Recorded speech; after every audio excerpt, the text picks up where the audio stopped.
Hello अस्सलाम वालेकुम guys, क्या हाल है आप सबके। तो welcome to complete web app course, जिसमें आपको HTML CSS and JavaScript beginner से एडवांस लेवल तक पढ़ाएंगे। तो गाइस इस वीडियो में हम चैप्टर नंबर 7 को कवर करने वाले हैं, जिसका नेम है फॉर्म्स। एंड ये चैप्टर आपकी बुक का सबसे बड़ा चैप्टर है एंड बहुत इंपॉर्टेंट भी। तो पूरी वीडियो वॉच करिएगा और ध्यान से समझिएगा। ओके, तो स्टार्ट करते हैं। हमारे पास सबसे पहला पॉइंट जो है वो है how to collect information from visitors.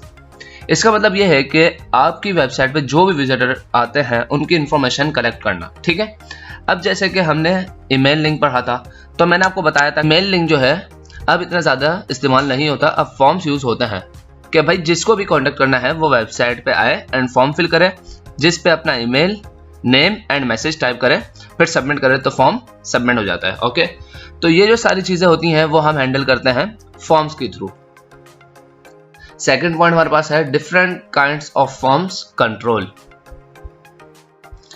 तो डिफरेंट काइंड्स ऑफ फॉर्म हमारे पास है HTML के अंदर अलग अलग डेटा लेने के लिए। ठीक है, और लास्ट पॉइंट हमारे पास है new HTML5 forms control. Means HTML5 में काफी न्यू तरीके आ चुके हैं जिससे हम फॉर्म्स को अच्छी तरह से कंट्रोल कर सकते हैं।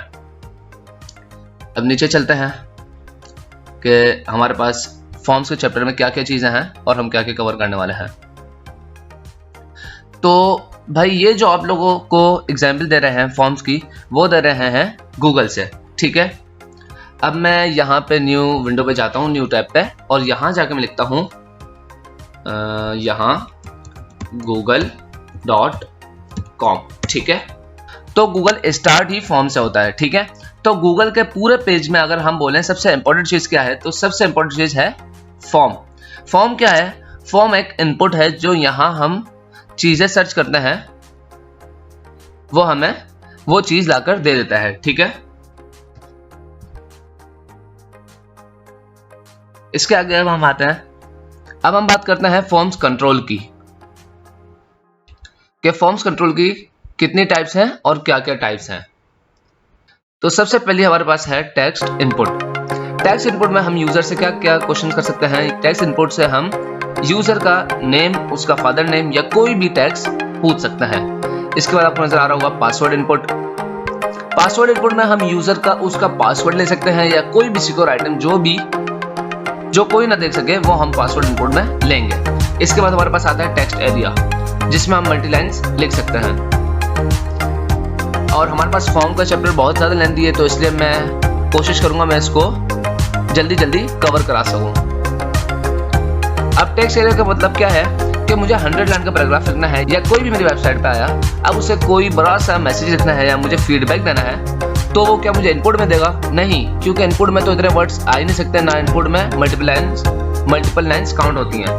तो अगर उसको मुझे फीडबैक देना है या वो मुझे कोई बड़ा सा मैसेज मुझे लिखना चाहता है, तो मुझे टेक्स्ट एरिया में लिख के देगा।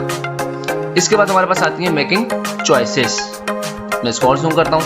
इसके बाद हमारे पास आती है मेकिंग चॉइसेस, जिसमें हमारे पास है रेडियो बटन, चेक बॉक्स और ड्रॉप डाउन बॉक्सेस। अब रेडियो बटन क्या है? रेडियो बटन ये है कि अब हम देखते हैं कि कहीं फॉर्म्स में आप लोगों ने देखा होगा लिखा होता है कि सेलेक्ट योर जेंडर। उसमें कुछ बटन्स बने होते हैं, फिर उसमें आप जेंडर सेलेक्ट करते हो, तो वो काम इस रेडियो बटन से होता है कि भाई कोई भी एक आइटम सेलेक्ट करनी होती है, तो वहां हम रेडियो बटन का यूजेज करते हैं। और इसके आगे एक चीज है चेक बॉक्सेस। चेक बॉक्सेस ये होता है कि मुझे एक से ज्यादा आइटम सेलेक्ट करनी है, तो मैं चेक बॉक्स यूज करूंगा। इसके बाद होता है drop down boxes. Drop down क्या करता है? आपने देखा होगा कहीं एयरलाइन या और भी वेबसाइट में लोकेशंस बॉक्स अवेलेबल होता है, आप उसे क्लिक करते हो तो एक बड़ी लिस्ट शो हो जाती है आपके पास, वो होती है ड्रॉप डाउन लिस्ट। ठीक है, अब इसके नीचे हमारे पास है सबमिटिंग फॉर्म्स। मींस पूरा फॉर्म फिल किया, उसमें ऑल इंफॉर्मेशन सेट की, फिर एक नीचे बटन होगा सबमिट का, जिसको आप क्लिक करेंगे देन आपका फॉर्म सबमिट हो जाएगा। ठीक है, इसी तरह इमेज बटन भी होते हैं, एंड कोई भी फाइल अपलोड करनी हो तो फाइल्स बटन भी होते हैं। अब हम नीचे स्क्रॉल करते हैं इसको। अब यहाँ इन लोगों ने वोटिंग फॉर्म बना के दिखाया है कि भाई इसने यहाँ यूजर नेम में अपना नेम डाला, ये आपको नजर आ रहा होगा कि इसने यूजर नेम में अपना IVY इसने अपना नेम डाला है, और इसने सेलेक्ट किया है जिसको वोट देना चाहता है एंड देन सबमिट कर दिया। और इसने इसके पास ये सारी चॉइसेस थी, ये सारे हमारे पास रेडियो बटन बने हुए हैं। अब हम इसको नीचे स्क्रॉल करते हैं। अब ये जो हमारे पास यूजर नेम है, अब ये इसका एक एट्रीब्यूट है, ठीक है। अब ये इसका एक एट्रीब्यूट है, जैसे HTML के टैग के अपने एट्रीब्यूट होते हैं, तो इसका भी एट्रीब्यूट है जिसका नेम है यूजर नेम, ठीक है। और इसकी वैल्यू है हमारे पास IVY।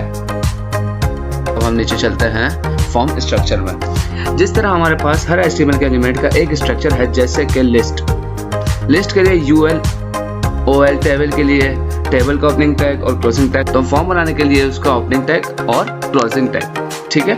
और जितना भी काम हम करेंगे वो इस फॉर्म के टैग के अंदर रह के करेंगे, ओके। अब अगर आपने एक चीज नोटिस की हो तो आपको पता चल जाएगा कि इस फॉर्म के अंदर दो एट्रीब्यूट आपको शो हो रहे होंगे। एक का नाम है एक्शन और सेकंड हमारे पास है मेथड, ठीक है। अब एक्शन क्या करता है कि भाई जो सर्वर आपने बनाया है, मीन जो इंशाल्लाह हम इन फ्यूचर बनाएंगे, इस एक्शन के अंदर उसका एड्रेस हमें देना है। यूजर जो भी इंफॉर्मेशन इस फॉर्म में पुट करेगा वो जाकर सारी डिटेल इस एड्रेस पे सेव हो जाएंगी, ठीक है। अब मेथड क्या होता है? मेथड ये होता है कि भाई कोई भी इंफॉर्मेशन या तो सेव करवाई जाती है या मंगवाई जाती है। अब जैसे मैं गूगल पे जाता हूँ, ठीक है, यहाँ मैं गूगल पे गया और यहाँ आके मैंने सर्च किया कराची। अब जैसे मैंने यहाँ पे कराची लिखा, यहाँ पे कोई भी इंफॉर्मेशन सेव नहीं करवाई जा रही, यहाँ पे इंफॉर्मेशन मंगवाई जा रही है। अब जैसे मैंने ये जो कराची लिखा है ना, ये कहीं भी सेव नहीं हुआ। अब मैं जैसे ही इंटर करूंगा, इंटर के बिहाफ पे मुझे यहाँ सारा डेटा मिल गया है। ये आपको नजर आ रहा होगा कि कायद-ए-आज़म बाजार यहाँ पे शो हो रही है, ये कराची का मैप है, ये पूरी मेरे पास इंफॉर्मेशन शो हो रही है। तो इस मेथड को हम बोलते हैं गेट का मेथड, ठीक है। तो इस फॉर्म पे कौन सा मेथड लगा हुआ है? गेट का मेथड। अब एक फॉर्म आपने वो देखा होगा जहां आप अपना नेम लिखते हैं, ईमेल डालते हैं एंड देन सबमिट, तो वो सबमिट हो जाता है। तो वो जो मेथड होता है हम उसे कहते हैं पोस्ट का मेथड, ठीक है। तो गेट एंड पोस्ट उम्मीद है अच्छे से क्लियर हो गया होगा। लेकिन अगर फिर भी अगर आप लोगों को पोस्ट एंड गेट का मेथड समझ नहीं आया तो परेशान होने की बात नहीं है, ये भी आपके काम का नहीं है, ये काम आएगा जावास्क्रिप्ट के बाद। सो जिसको समझ आ गया है अच्छी बात है, एंड जिसको नहीं आया तो परेशानी वाली कोई बात नहीं है, हम इसको आगे भी कवर करेंगे अच्छे से। अभी तो जस्ट एग्जाम्पल के थ्रू मैंने समझाया है, ठीक है। मैंने ऊपर स्क्रॉल किया और यहाँ अब हमने यहाँ पे सबसे पहले जो टाइप पढ़ी थी वो है हमारे पास टेक्स्ट इनपुट, ठीक है। अब टेक्स्ट इनपुट किस तरह बनाया जाता है, इसके लिए हमें सबसे पहले चाहिए इनपुट का एलिमेंट, ठीक है। और इनपुट एक सेल्फ क्लोजिंग एलिमेंट है, मींस हमें इनपुट का क्लोजिंग टैग बनाने की जरूरत नहीं होती, वो खुद क्लोज हो जाता है, ठीक है। अब ये तो हमारी सारी बात हो गई फिजिकली, ठीक है। अब हम टेक्निकली भी बात कर लेते हैं। यहाँ जाके हम अपने VS कोड पे है, बॉलर पॉइंट में लिखा है, यहाँ एंटर प्रेस किया और हमारा टाइटल भी हम चेंज कर लेते हैं। टाइटल हम रख लेते हैं चैप्टर 7 फॉर्म्स, ठीक है। अब मैं यहाँ बॉडी के टैग के अंदर आया एंड सबसे पहले मैंने बनाया फॉर्म्स का टैग। अब मैंने फॉर्म्स का एक टैग बनाया, ठीक है, यहाँ मैंने बनाया फॉर्म का टैग। अब ये आपको दिख रहा होगा फॉर्म का एक ओपनिंग टैग बन चुका है और एक क्लोजिंग टैग, और ये एक एट्रीब्यूट इसने मुझे पहले प्रोवाइड किया है एक्शन का, ठीक है। अब मैं यहाँ एक्शन लिखूँ या ना लिखूँ कोई मसले की बात नहीं है, ये सारा काम आगे का है। तो अब इसको मैं एंटर प्रेस करता हूँ और इसके अंदर मैं एक इनपुट बना लेता हूँ, ठीक है। अब ये जो टाइप का हमारे पास जो एट्रीब्यूट है ना, ये टाइप का एट्रीब्यूट, अब इसकी वैल्यू जो हमारे पास है कम से कम 10 से 12 हमारे पास इसकी वैल्यू होती है, तो हम इसकी वैल्यू चेंज कर सकते हैं। अब जैसे मैंने अभी सिर्फ एक फॉर्म का टैग बनाया और इसके अंदर एक इनपुट रखा है, मैं यहाँ जाता हूँ और यहाँ जाके अपनी इंडेक्स खोलता हूँ, तो ये आपको नजर आ रहा होगा एक इनपुट बॉक्स मेरे पास बन चुका है जिसके अंदर मैं कुछ भी लिख सकता हूँ, ठीक है। मैं यहाँ पे मोहम्मद हसन भी लिख सकता हूँ, ठीक है। और यहाँ इसको रिफ्रेश भी वापस कर देते हैं तो ये हट गया। अब हम वापस VS कोड पे जाते हैं। अब इनपुट के टैग के अंदर आपको सिर्फ एक एट्रीब्यूट नजर आ रहा है टाइप, इसके अलावा और भी हमारे पास एट्रीब्यूट होते हैं, तो हम वो एट्रीब्यूट भी यूज करके देख लेते हैं। हमारे पास एक एट्रीब्यूट और होता है जिसका नेम है साइज। साइज क्या करता है? साइज मतलब विड्थ वाला काम करता है। आपने टेबल्स एंड इमेजेस में देखा था, हम विड्थ वाला एट्रीब्यूट देते थे तो उसकी चौड़ाई बढ़ जाती थी, उसकी चौड़ाई बढ़ जाती थी। इसी तरह फॉर्म्स में विड्थ की जगह साइज का एट्रीब्यूट होता है। अब जैसे मैंने यहाँ लिखा साइज, एंड मैंने साइज कर दी 300। ठीक है, मैंने साइज पे एंटर किया और मैं इसकी साइज कर देता हूँ 300। तो अभी हम इसको रिफ्रेश करते हैं वेब पेज पे जाके। तो इसकी साइज तो कुछ ज़्यादा बड़ी हो गई है, पहले मैं इसको छोटा करता हूँ। तो ये इसकी साइज आपको कुछ ज़्यादा बड़ी दिख रही होगी, तो मैं इसकी साइज को भी कम कर देता हूँ। मैं 300 को हटा के 50 कर देता हूँ और अब देखते हैं हमारे पास क्या चेंजेस आई हैं। तो ये हमारा इनपुट की विड्थ बढ़ चुकी है। ठीक है, अब इसके साथ साथ एक और एट्रीब्यूट बताता चलूं। एक एट्रीब्यूट होता है मैक्स लेंथ। अब मैक्स लेंथ से आपको पता चल रहा होगा कि मैक्स लेंथ क्या होता है, मतलब मैक्सिमम लेंथ। ठीक है, मैक्स लेंथ क्या करता है? मैक्स लेंथ ये करता है कि आपने देखा होगा कहीं कहीं फॉर्म्स की साइज छोटी होती है तो उसमें इतने अल्फाबेट्स नहीं आ सकते हैं। तो वहाँ क्या करते हैं कि मैक्स लेंथ का एट्रीब्यूट को यूज़ करते हैं कि भाई आप इतने अल्फाबेट्स कलेक्ट करो, इससे आगे अल्फाबेट क्लिक ही नहीं होंगे। क्यों? क्योंकि हमने इसको सिक्योरिटी, मतलब एक तरीके से समझना, हमने एक सिक्योरिटी अलर्ट कर दी कि भाई आप 30 अल्फाबेट्स लेना है इस इनपुट के अंदर, इससे ज़्यादा आप अल्फाबेट नहीं काउंट करना। ठीक है, अब मैं VS कोड पे जाता हूँ एंड VS कोड पे जाके मैं इसको कर देता हूँ मैक्स लेंथ मैंने इसकी कर दी 10। अब मैं यहाँ आया और इसको मैंने रिफ्रेश किया एक बार और अब देखिएगा मैं जैसे लिखता हूँ मोहम्मद, यहाँ मेरे आप वर्ड चेक करिएगा 9 वर्ड्स हो चुके हैं। मैंने गैप दिया 10 होगा। अब मैं इसके आगे कुछ भी लिखूंगा तो वो काउंट नहीं होगा। मैं कुछ भी कीबोर्ड पे क्लिक करूंगा या कुछ भी करूंगा वो उधर टाइप ही नहीं करेगा। क्यों नहीं करेगा? मैंने उसको एक सिक्योरिटी अलर्ट कर दिया कि भाई आप 10 वर्ड से ज़्यादा नहीं लेना। अब मैं यहाँ जाके इसके वर्ड्स थोड़ा बढ़ा देता हूँ, 15 कर देता हूँ और यहाँ आके इसको रिफ्रेश करता हूँ और यहाँ वापस लिखता हूँ मोहम्मद हसन। अब मेरे कितने वर्ड्स हो गए? मोहम्मद 8 हो गए, गैप 9 और ये 6 15। अब इसके आगे मेरा वर्क नहीं करेगा। मैक्स लेंथ का एट्रीब्यूट ये करता है। ठीक है, साइज का एट्रीब्यूट भी हमें समझ आ गया, मैक्स लेंथ का भी समझ आ गया है। इनपुट्स में हमारे पास कुछ एट्रीब्यूट थे तो मैंने कहा वो आपको बताता चलूँ। अब हम बुक पे वापस चलते हैं, पासवर्ड इनपुट पे। अभी जो हमने ऊपर सारी इसकी टाइप चेक की है, ये हमारे पास फॉर्म्स कंट्रोल की सारी टाइप थी हमारे पास। सबसे पहले था हमारे पास text input, password input, text area, radio button, ये सारी चीज़ें हमने देख ली थी। तो हमारे पास क्या आ गया है? Password input. ये भी इनपुट की एक टाइप है, मतलब कि जिधर हमने टेक्स्ट लिखा था ना, अब हम उसको जाके सिर्फ पासवर्ड कर देंगे तो ये हमारा पासवर्ड इनपुट बन जाएगा। मैं यहाँ VS कोड पे जाता हूँ और इस इनपुट को मैं मैक्स लेंथ और साइज इधर से हटा देता हूँ क्योंकि आपको समझ आ गया था। और इसकी टाइप भी मैं चेंज कर देता हूँ पासवर्ड। ठीक है, एक मैं पासवर्ड रख लेता हूँ और एक मैं इनपुट टाइप इसकी रख लेता हूँ टेक्स्ट। एक मैंने इनपुट रखा टेक्स्ट। तो अब दोनों में फ़र्क मैं आपको दिखाता हूँ। ठीक है, यहाँ में गया, इसको यहाँ आके मैंने रिफ्रेश किया और पहले मैं इसकी साइज थोड़ी बढ़ा देता हूँ और यहाँ पे मैं एक दे देता हूँ BR ताकि लाइन ब्रेक हो जाए और वह नीचे की तरफ शिफ्ट हो जाए। ठीक है, एक और BR दे देते हैं, अब सही है। अब जैसे यहाँ आप समझे कि मैंने यूजर नेम लिखा मोहम्मद हसन और अब मैं इस इनपुट पे चाह रहा हूँ कि यार मैं पासवर्ड डालूं तो वो कोई देख ना सके, सिक्योरिटी मतलब अलर्ट हो या कुछ भी हो, ऐसी भी कोई चीज़ आप भिजवाना चाह रहे हैं जो कोई ना देख सके।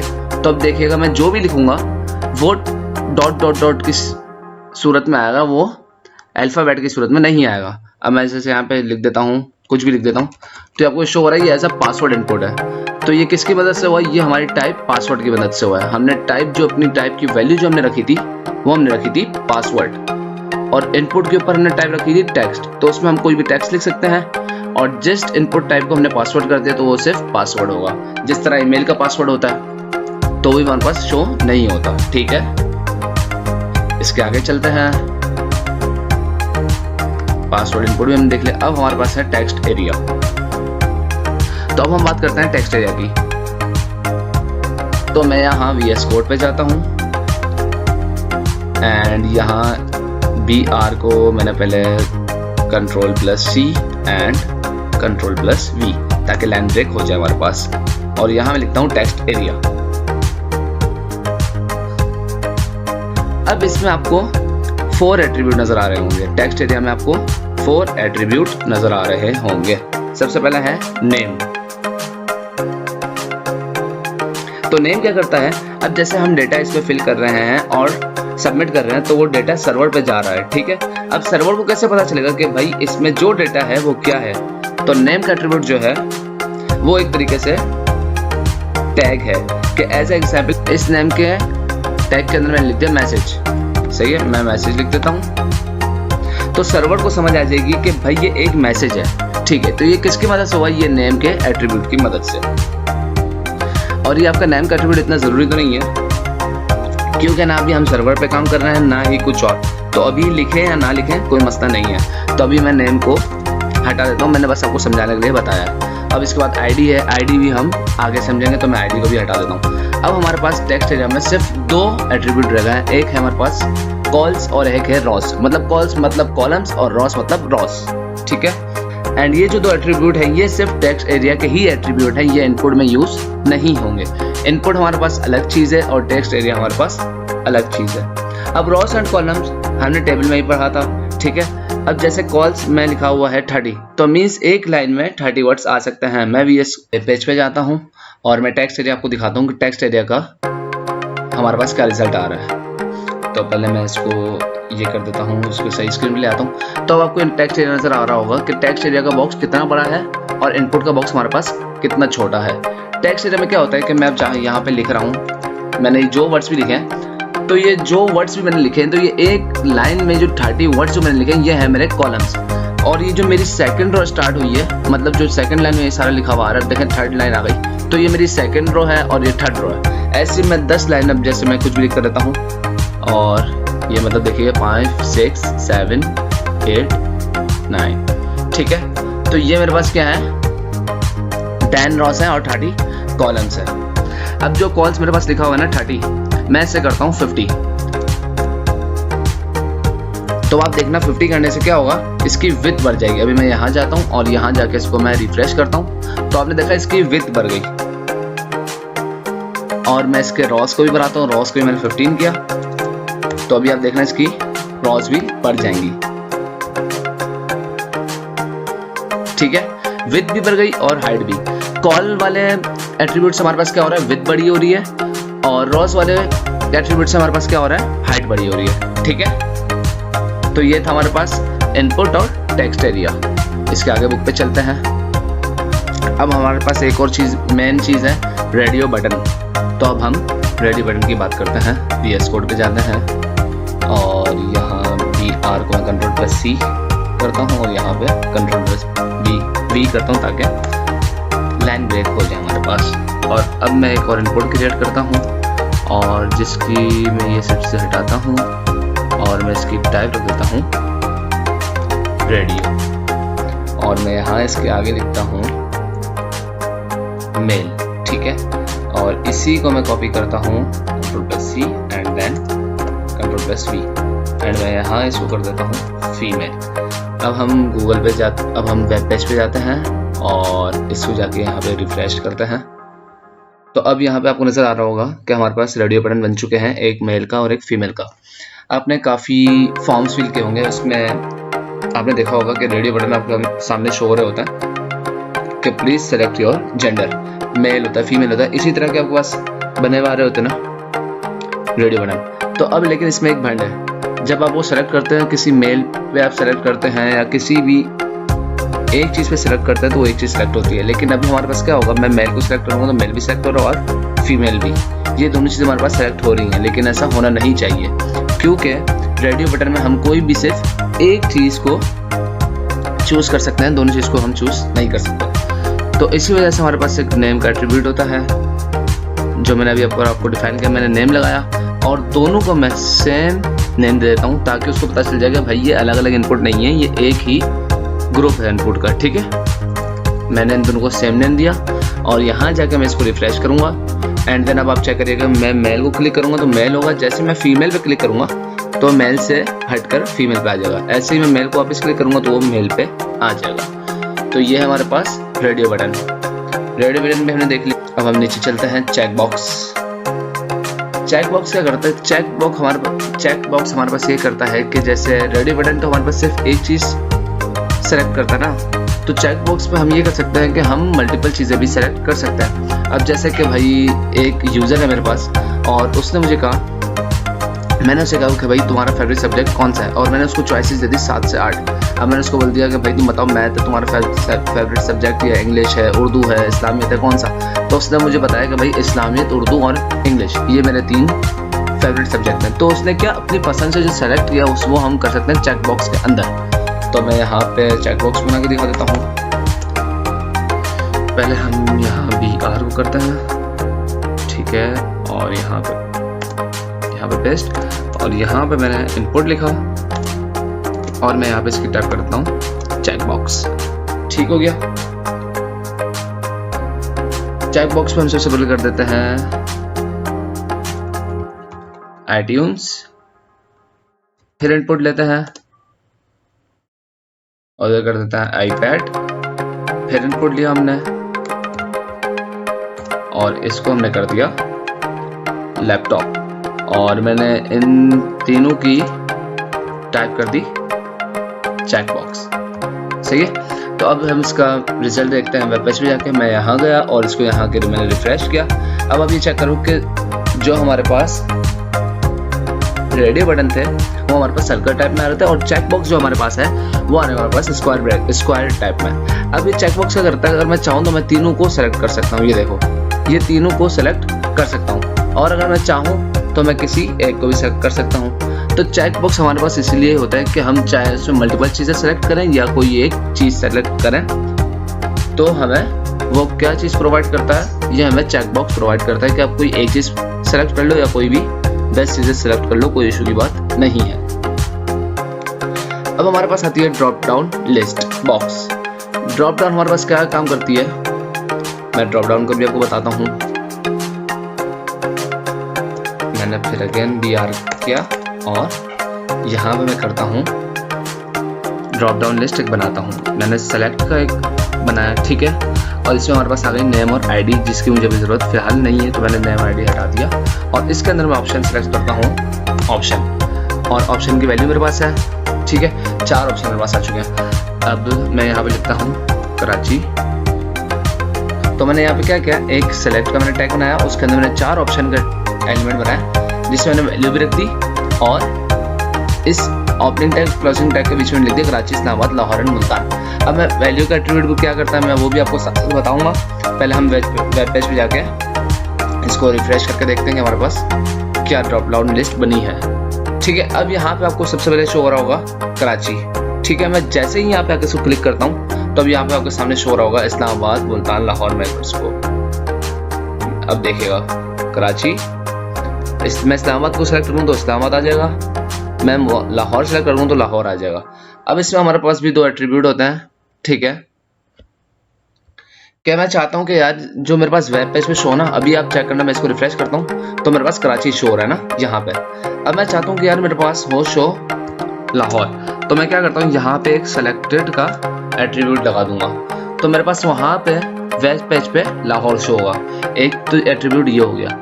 अब एक होता है डिसेबल का एट्रीब्यूट। वो एट्रीब्यूट क्या करता है कि मतलब कि मैं इधर यहाँ पे एक और ऑप्शन बना के दिखाता हूँ आपको, तो आपको समझ आएगी। और मैं यहाँ पे लिखता हूँ सेलेक्ट योर सिटी। ठीक है,